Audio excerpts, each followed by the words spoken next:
Morning quotation के बारे में प्रतिदिन मुझे कुछ ऐसे कोट्स भी प्राप्त होते हैं जिसमें कहा जाता है कि सर आपके जो कोटेशन होते हैं वो हमें मोटिवेट तो करते हैं लेकिन वो वास्तविकता के धरातल पर नहीं होते हैं। मेरा ऐसे लोगों से एक सवाल ये है कि इस धरती पर आपसे अच्छी कंडीशन में कितने लोग हैं और आपसे बुरी कंडीशन में कितने लोग हैं।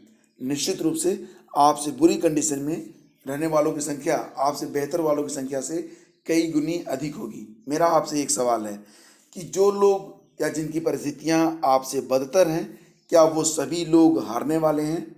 जवाब है नहीं। सब कुछ डिपेंड करता है कि कौन कितनी देर मैदान पर टिका रहता है। मैंने पहले भी आपसे कहा था कि अगर आप अपने प्रतियोगी से मात्र 5 मिनट अधिक मैदान पर टिक सकें तो आप जो है सफल हो जाएंगे।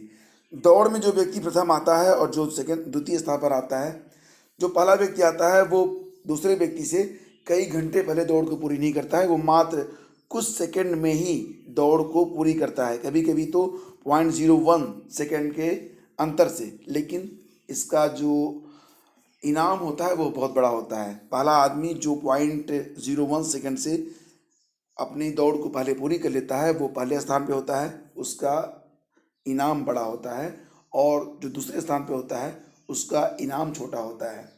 फ्रेंड्स, मैंने पहले भी आपसे कहा था, मैं अब भी आपसे कहता हूँ, सफल होने का सिर्फ एक मात्र रास्ता है, जान लड़ा दो या फिर जाने दो।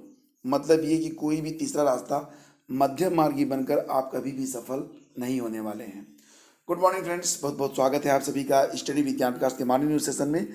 और चलिए शुरू करते हैं आज की मॉर्निंग न्यूज़। तो कुछ अच्छी खबरों से कर लेते हैं। सबसे पहले बता दें आपको कि एक गुड न्यूज़ है, कांस्टेबल जीटी भर्ती परीक्षा जो कि 11 फरवरी से 11 मार्च के बीच में कराई जा चुकी है, और इसमें इंफॉर्मेशन ये मिल रही है कि कुल 31 मई को इसका परिणाम ही जारी होगा। उत्तर कुंजी जल्दी आयोग की वेबसाइट पर जारी होगी। तो इसमें पदों की संख्या जो है फ्रेंड्स वो बढ़ गई है, यानी कि जो पद थे उनमें से पदों की संख्या अब लगभग 4,000, कुल मिला के 3,919।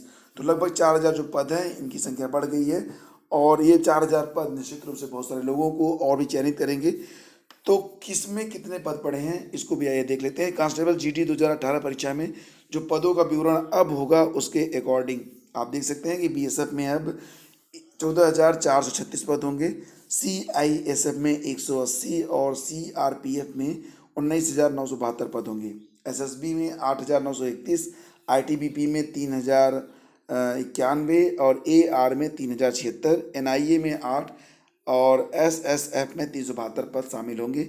महिला वर्ग में बीएसएफ में 2,548, सीआईएसएफ में 20, सीआरपीएफ में 1,594, एसएसबी में 2,025, आईटीबीपी में 545 और एआर में 1,500 पद होंगे। और इस प्रकार से अगर आप देखेंगे तो इसमें जो पुरुषों की संख्या होगी फ्रेंड्स, यानी कि जो मेल पोस्ट है उनकी संख्या हो रही है कितनी, 50,066। वहीं पर फीमेल पोस्ट है कितनी, 8,307।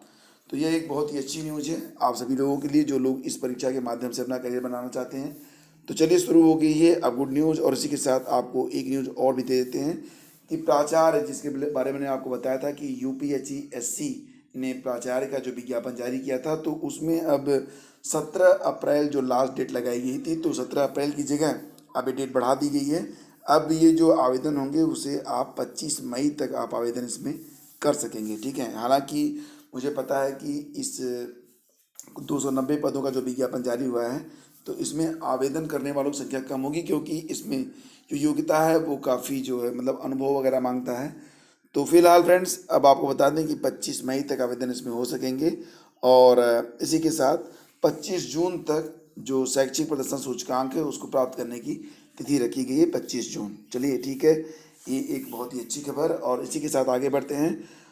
और फ्रेंड्स आपको ये भी बता दें कि बहुत सारे चैनल ये बता रहे हैं कि सरकार डबल बेंच नहीं जा रही है, वो सिंगल बेंच के फैसले को मानने वाली है, और आगामी कुछ दिनों में आंसर की रिलीज हो सकती है। देखिए, इस न्यूज़ का कोई भी बेस, कोई भी आधार नहीं है, और कुछ लोग व्यूज़ पाने के पर्पज़ से इस प्रकार की खबरों को प्रचारित प्रसारित करते हैं, क्योंकि इस पर उनको व्यूज़ अच्छे मिल जाते हैं, उनकी चैनल की स्टैंडिंग अच्छी हो जाती है।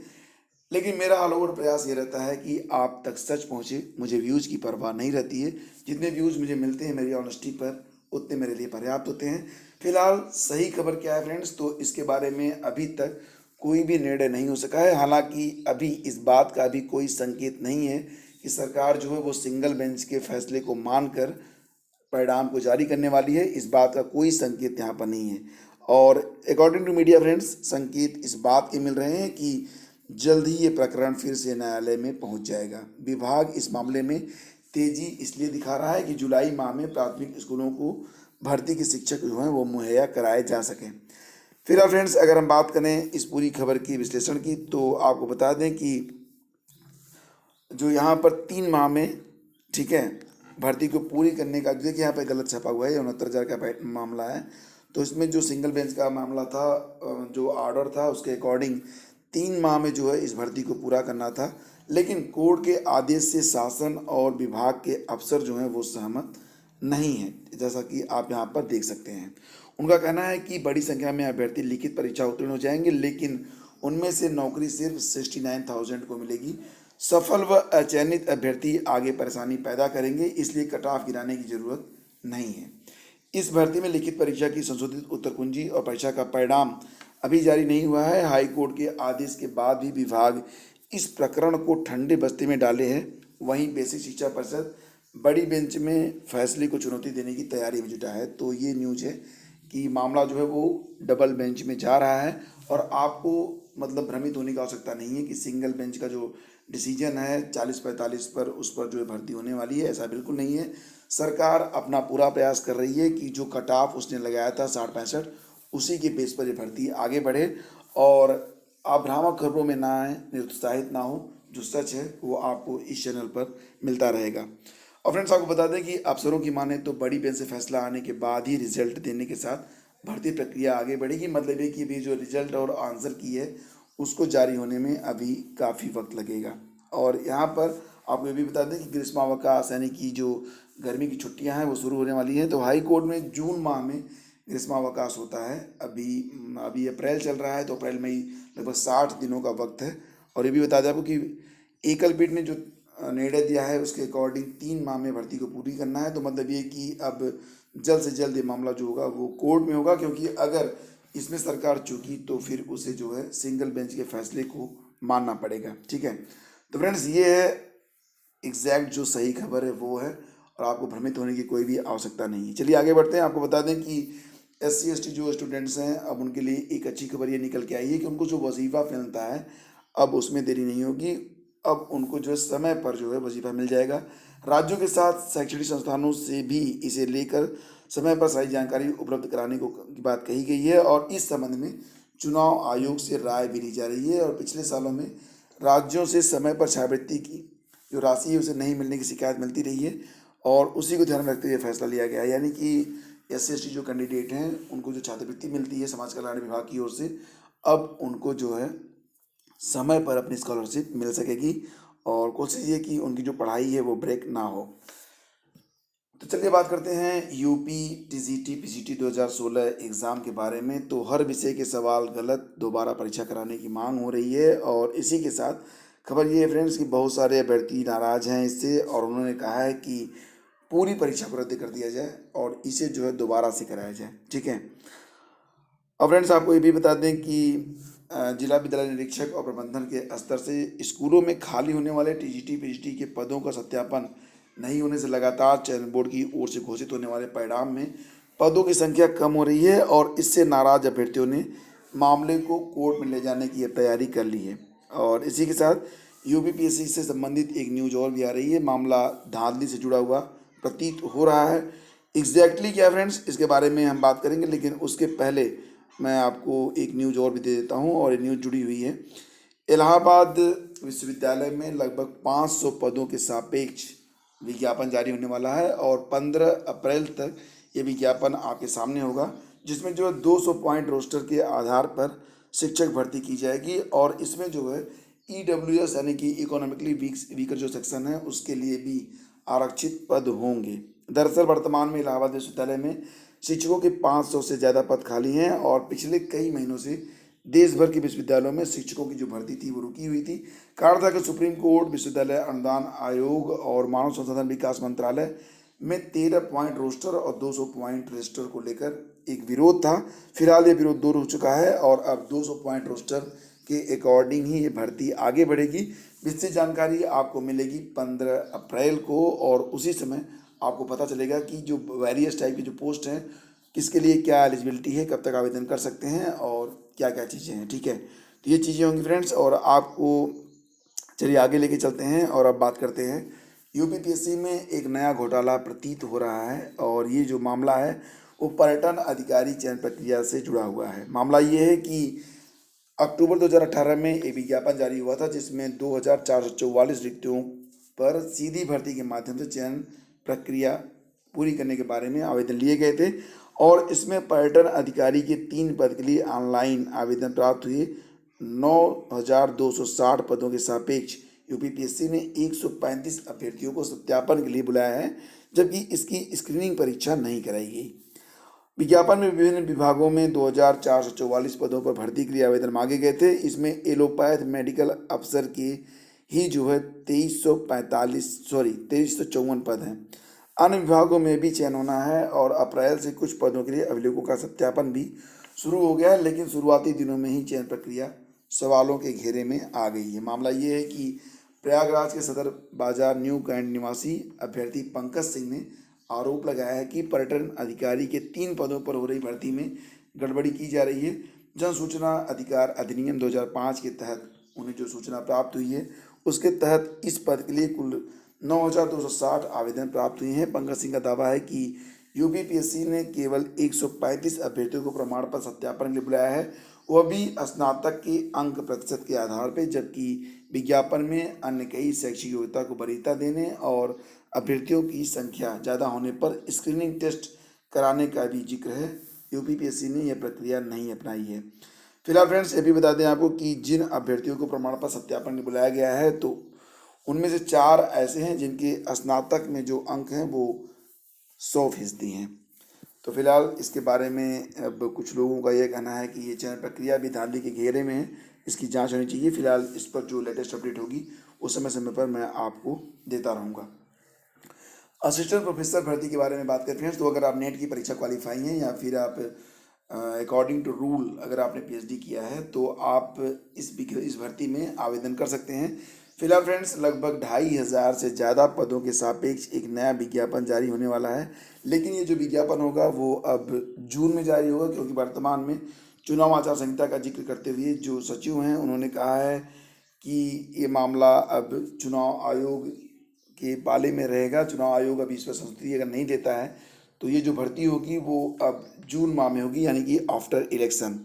मई तक अध्याचन भेजा जाना काफ़ी मुश्किल है नई रिक्तियां भेजने में। इस रुकावट के चलते भर्ती की प्रक्रिया अब जून में शुरू होने के आसार है और यहाँ पर जो पदों की संख्या होगी वो लगभग 2500 होगी। तो अभी तक जितने भी विज्ञापन जारी हुए हैं उनमें इतने पद तो अभी नहीं आए थे। और आपको ये भी बता दें कि विज्ञापन संख्या 47 जो कि अब काफ़ी विवादित हो चुकी है और अभी तक जो तीसरी चरण की परीक्षा 12 जनवरी को हुई थी तो उस पर अभी तक कोई भी डिसीजन नहीं आया है, कोई भी उत्तरमाला नहीं आई है। फिलहाल अगर आप इस भर्ती से जुड़े हुए हैं तो आपको अब जून या फिर जुलाई तक का इंतज़ार करना चाहिए।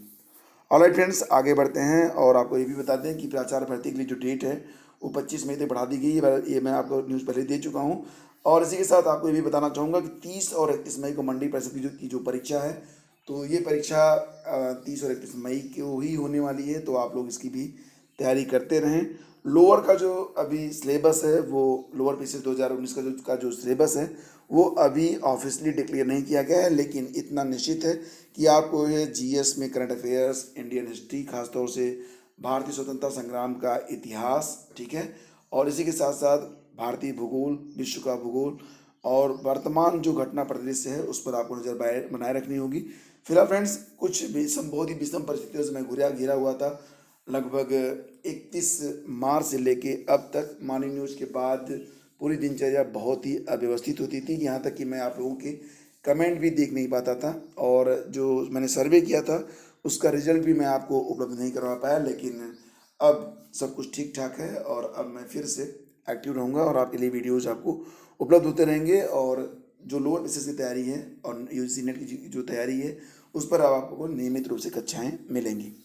और एक बात और बता दें आपको कि अगर आप यूजीसी नेट की तैयारी कर रहे हैं तो इसके लिए बिल्कुल फ्री में वो सारी चीज़ें जो आपको पेड क्लासेस में मिल रही हैं, तो उसके लिए आपको पेड ज्वाइन करने की आवश्यकता नहीं है। आप हमारे करियर मंत्रा यूट्यूब चैनल को सब्सक्राइब कर लें, इतना ही आपके लिए पर्याप्त होगा। सारी जानकारी, एजुकेशन जो सब्जेक्ट है वो लगभग कंप्लीट, पेपर 1 की पूरी कंप्लीट प्रिपरेशन, उसी के साथ साथ हिंदी जो विषय है उसके बारे में भी आपको सारी guideline, study material, previous year के क्वेश्चन पेपर, क्वेश्चन पैटर्न और भी बहुत सारी चीज़ें आपको उपलब्ध होती रहेंगी। चलिए फ्रेंड्स, आगे बढ़ते हैं और चलते हैं अगली न्यूज़ पर। अगली न्यूज़ ये है कि इलाहाबाद हाई कोर्ट ने power corporation limited Uttar Pradesh में टेक्नीशियन ग्रेड 2 के 2359 पदों पर भर्ती की जारी परिणाम को चुनौती याचिका पर राज्य सरकार और भर्ती संस्थान से जानकारी मांगी है। हाई कोर्ट में दाखिल याचिका में कहा गया है कि चयन के लिए बदले गए नियम यानी नॉर्मलाइजेशन की प्रक्रिया को सही तरीके से लागू नहीं किया गया है। अभ्यर्थी शिवचरण व अन्य की याचिका की सुनवाई न्यायमूर्ति M.K. गुप्ता करेंगे। याचिका के अधिवक्ता सीमान सिंह का कहना है कि विद्युत सेवा आयोग की ओर से जारी विज्ञापन के तहत परीक्षा 2 पालियों में होनी थी। पहली पाली में कंप्यूटर टेस्ट के जो 20 नंबर का क्वालिफाइंग था और दूसरी पाली में टेक्निकल नॉलेज टेस्ट होना था और इसके बाद नॉर्मलाइजेशन होना था। 24 और 25 जनवरी 2019 को परीक्षाएं कराई गई। यात्रीगण कंप्यूटर टेस्ट और लिखित परीक्षा में उत्तीर्ण हो गए, लेकिन नॉर्मलाइजेशन में उन्हें चयन से बाहर कर दिया गया, जबकि कंप्यूटर टेस्ट में 18 अंक पाने वालों को पास कर दिया गया है। और फ्रेंड्स, हमेशा की तरह टीजीटी के 22 पद कॉलेजों में खाली नहीं, मतलब ये कि टीजीटी 2011 का जो परिणाम जारी हुआ है तो उसमें जो विज्ञापित पद हैं, जो वास्तविक पद हैं, इसके बारे में ऑलरेडी मैं आपको बता चुका हूँ कि बहुत सारे पद ऐसे हैं जो कि विज्ञापन में थे लेकिन वास्तव में अब एग्जिस्ट नहीं करते हैं। फिलहाल अभ्यर्थी जो चयनित हुए हैं, तो जो अब मेरिट लिस्ट में नीचे हैं, उनको नियुक्ति कब तक मिलेगी इसके बारे में कुछ भी कहना नहीं जा सकता है, लेकिन फिलहाल अब ये मामला भी कोर्ट में पहुंचने वाला है, तो देखते हैं कि आगे इसमें क्या होने वाला है। और अगर आप पूरी डिटेल जानना चाहते हैं कि किस पद में कितने, मतलब किस विषय के सापेक्ष कितने पद अभी वास्तविक हैं और कितने पद विज्ञापित हैं, तो इसके लिए पूरी न्यूज़ आप हमारी देख सकते हैं। ये पूरी न्यूज़ आपको हमारे टेलीग्राम चैनल स्टडी विज्ञान प्रकाश पर या फिर हमारे फेसबुक पेज स्टडी विज्ञान प्रकाश पर मिल जाएगी। Thank you. चलिए आगे बढ़ते हैं फ्रेंड्स, और आप हमेशा की तरह ये है इस वीडियो का जो है अंतिम सेक्शन। और आप लोगों से इस सेक्शन में मैं आपसे यही कहना चाहूँगा कि आपको उम्मीद बनाए रखनी होगी। भ्रामक खबरों से आप जो है सावधान रहें। जो सच होगा, जो सत्य के करीब होगा और जो सही एनालिसिस होगी वो आपको इस चैनल पर मिलती रहेगी। आप लोगों के प्यार और आप लोगों के सहयोग के लिए आप लोगों के प्रति मैं हृदय से आभार व्यक्त करता हूँ, बहुत बहुत धन्यवाद देता हूँ। आप सभी के मंगलमय दिवस और भविष्य की शुभकामनाओं के साथ इस वीडियो में बस इतना ही। मिलते हैं अगले वीडियो में, तब तक के लिए जय हिंद।